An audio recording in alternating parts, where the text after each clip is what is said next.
Alors, bonjour tout le monde. Je vous remercie d'être ici ce soir. Mon nom, c'est Nicole Desnoyers et comme vous le savez, je me présente pour le poste de vice-présidence en matière d'équité. Les points de ma plateforme, c'est qu'il y a trois gros projets que j'aimerais entreprendre l'an prochain. D'abord, j'aimerais avoir une évaluation du bilinguisme de la Fédération étudiante, alors une évaluation en ligne et qu'on donnerait aux étudiants en classe afin d'avoir des commentaires, des opinions, des suggestions sur la qualité du bilinguisme de la Fédération afin de pouvoir améliorer les systèmes de traduction et de communication à la Fédération étudiante. En tant que francophone, je trouve que c'est pas assez d'avoir une affiche en anglais et en français et dire « À plus, OK, on est bilingue ». J'aimerais vraiment voir une création de la communauté francophone et de la communauté bilingue surtout.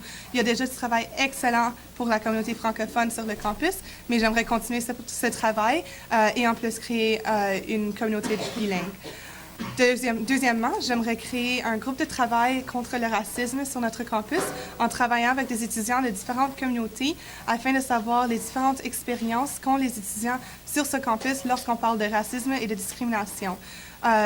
J'aimerais aussi créer un procès par lequel les étudiants pourraient soumettre des plaintes s'ils ont vécu ou s'ils ont témoigné des actes de discrimination sur le campus.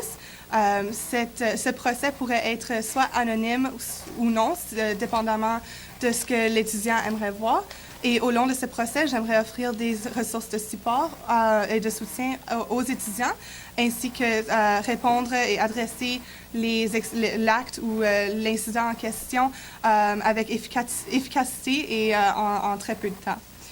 Dernièrement, les clubs. Sous le mandat de la vice-présidente ou vice-président en matière d'équité, nous retrouvons au-delà de 250 clubs que nous avons sur notre campus. Alors, j'aimerais vraiment aider les clubs à continuer l'excellent travail qu'ils font déjà. J'aimerais augmenter la promotion et la visibilité de nos clubs, ainsi que trouver d'autres opportunités de financement, surtout pour nos clubs non sportifs, nos clubs sportifs qui sont amateurs, puisqu'ils ne reçoivent pas autant de financement que les autres équipes sportives.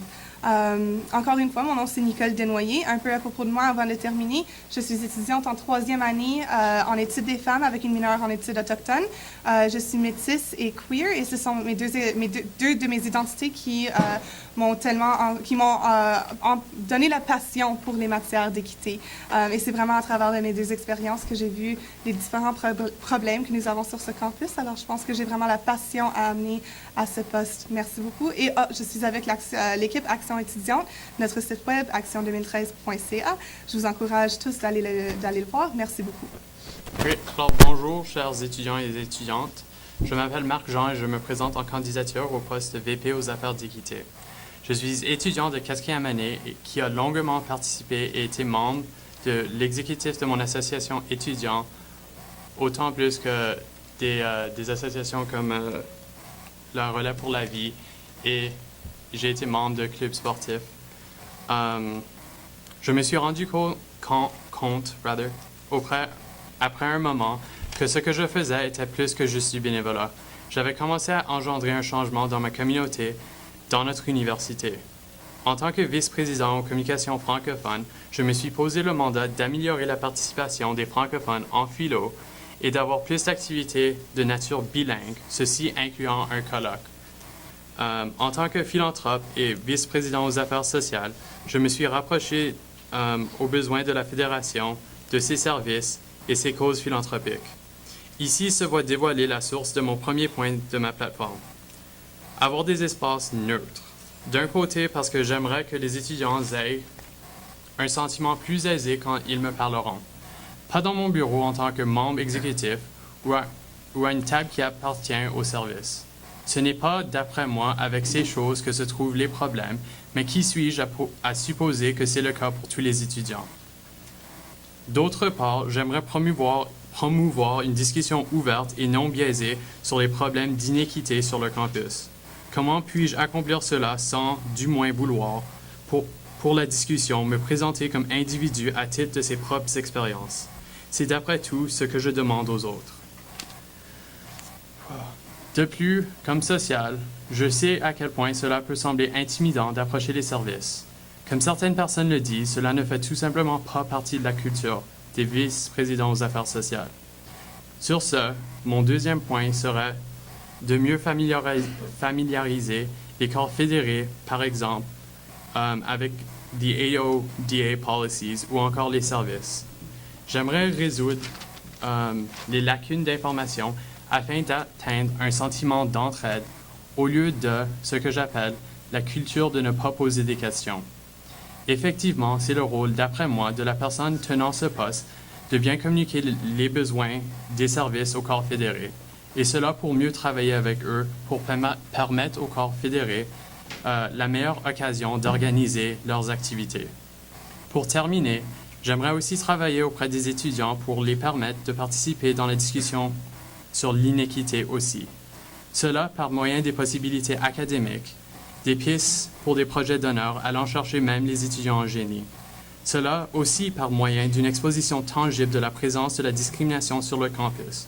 Un mural, par exemple, qui, de manière anonyme, mettra d'avant les mots et les voix ou la voix des étudiants et étudiantes faisant face à la discrimination. Après tout, nous sommes que des membres d'une communauté étudiante.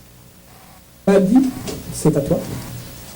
Alors, bonjour tout le monde, je m'appelle Malior et je me présente en candidature pour la position de vice-présidente aux affaires de l'équité avec l'équipe Together Ensemble, avec Jeff Parent, Marilyn Tourangeau et Pat Marquis.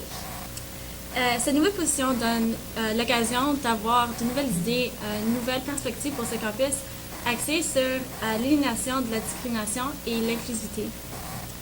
Quelques-unes de mes idées y incluent avoir rationalisé les rapports des instances de discrimination en générant une voie centrale en ligne pour les instances de discrimination, des cas de discrimination sur ce campus.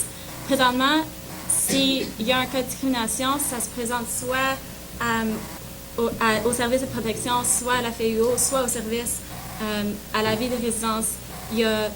C'est trop varié, il n'y a pas rien de central. Alors, avoir une table ronde, tout le monde peut se présenter à la table ronde de tous ces services-là, avoir les corps fédérés inclus dans cette table ronde pour que la conversation puisse se faire.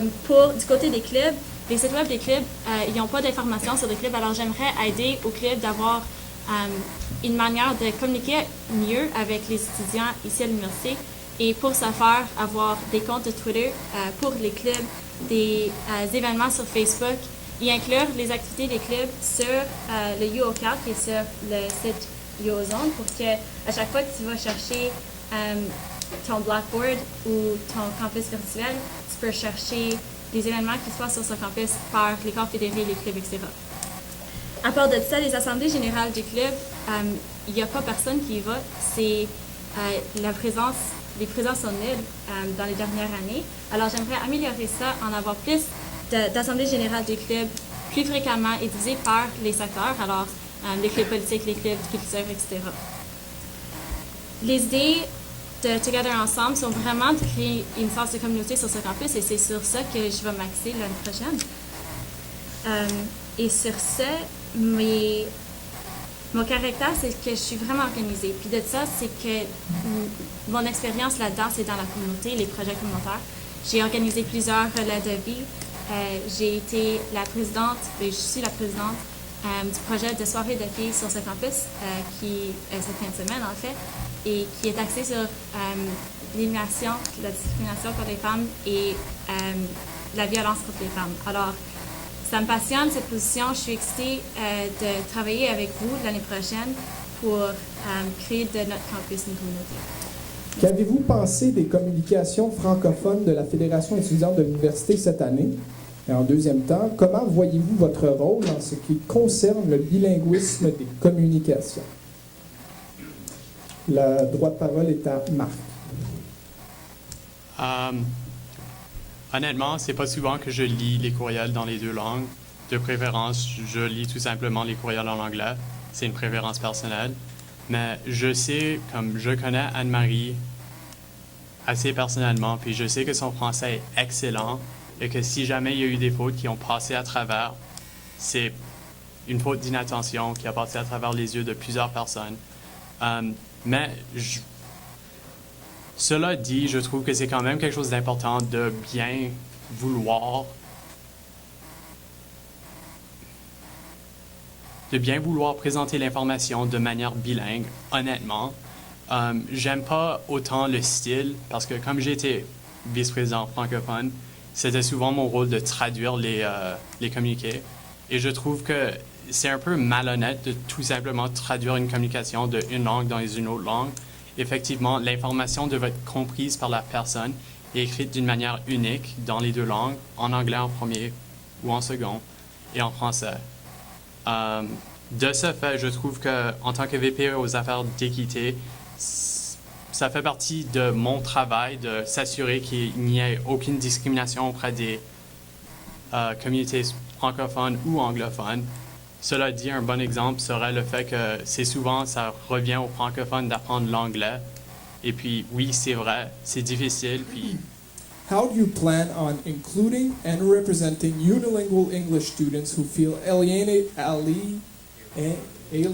merci, on this campus because, 3 raisons, they have limited access to the decision-making process, 2e raison, when the Bilingualism Center organizes a French gala with no English equivalent, and finally, have limited access to scholarship because they are not bilingual. Est-ce que vous avez bien compris? Ce serait préférable de répondre en anglais vu que la question a été posée en anglais.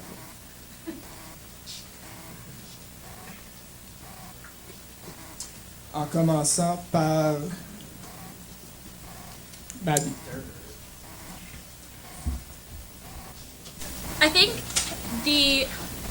a lot of students at the school are unilingual in English, and it is true. There is limited access to certain scholarships. The French Gala is only in French. There is no English Gala. I think the reason for that is to identify the minority group at Ottawa U that is solely Francophone, that is unilingual Francophone, and to celebrate the diversity there. If students came to me and asked for an English Gala, I absolutely would try to work on that and to have opportunities for them to celebrate that side of their language. The limited access to administration, I think that is something, the administration is bilingual, they try very hard to be. If there's an issue with accessing administration, I definitely would be there to assist the student to access that information, to understand the process, or to help them with any translation they need in order to understand the services available to them.